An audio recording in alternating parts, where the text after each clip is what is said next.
इस्राएली लोग करीब 38 साल जंगल में घूमते रहे। कारण था उनका अविश्वास और अनाज्ञाकारिता। जहां वे परमेश्वर के सामने हार गए थे, वहां पर वापस आ गए। उस जगह का नाम सीनाई जंगल था। अभी भी परमेश्वर उनको भोजन के रूप में मन्ना दे रहे थे और उनकी रक्षा कर रहे थे। कई साल घूमते रहने के बाद वो वापस कादेश नाम का जगह में पहुंच गए। जब कनान देश का भेद लेने के लिए 12 लोगों को मूसा ने भेजा था, जब वो कादेश में रहते थे, वे लोग बहुत थके हुए और प्यासे भी थे। कुछ साल पहले तक कादेश में पानी था, लेकिन अब कादेश में पानी नहीं है। लोगों और जानवर दोनों को पानी की जरूरत है।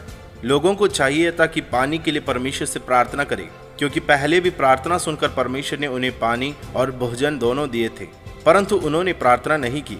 मूसा और हारून के विरुद्ध कुड़कुड़ाने लगे और झगड़ने लगे। लोग मूसा से कहने लगे, तुमने हमको मिस्र से निकालकर इस बुरे स्थान में क्यों पहुंचाया है?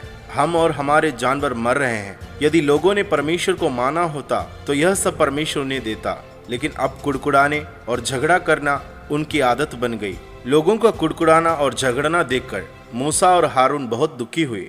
मूसा सोचने लगा, परमेश्वर ने इन लोगों के साथ क्या क्या भलाई की है। 38 साल परमेश्वर ने इन्हें भोजन और पानी दिया।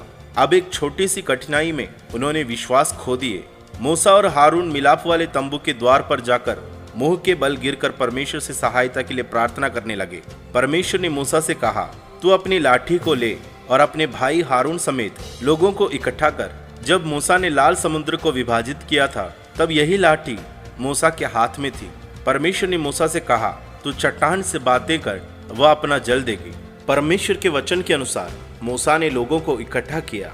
मूसा हाथ में लाठी लेकर चट्टान के सामने खड़ा रहा। चट्टान से बात करने की बजाय मूसा ने लोगों से कठिन शब्दों में बातें की।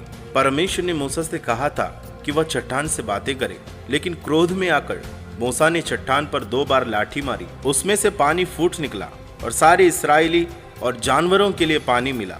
लोगों ने झगड़ा किया और मूसा ने क्रोध किया। मूसा को क्रोध करना नहीं चाहिए था, क्योंकि इस्राएलियों को पानी और भोजन मूसा नहीं परमेश्वर दे रहा था।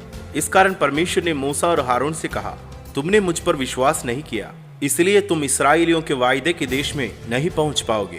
प्रियो, आज भी सऊदी अरब की माउंट सीनाई में एक ऐसी चट्टान हमें देखने को मिलता है जो बीच से दरार हुए हो। कई लोगों का मानना है कि ये वही चट्टान है जिसमें से मूसा और इस्राएलियों के लिए परमेश्वर ने जंगल में पानी बहाया था। यही चट्टान को मूसा को उस चट्टान मानने का कारण 2 है। एक, वे कहते हैं कि उसकी दरार एक बड़ी पानी की बहाव को दर्शाता है, और दूसरा, उस चट्टान के अगल बगल के चिकने पत्थरों के कारण। वे ये कहते हैं कि मूसा के समय में इसी चट्टान से परमेश्वर ने इस्राएलियों के लिए पानी बहाया था।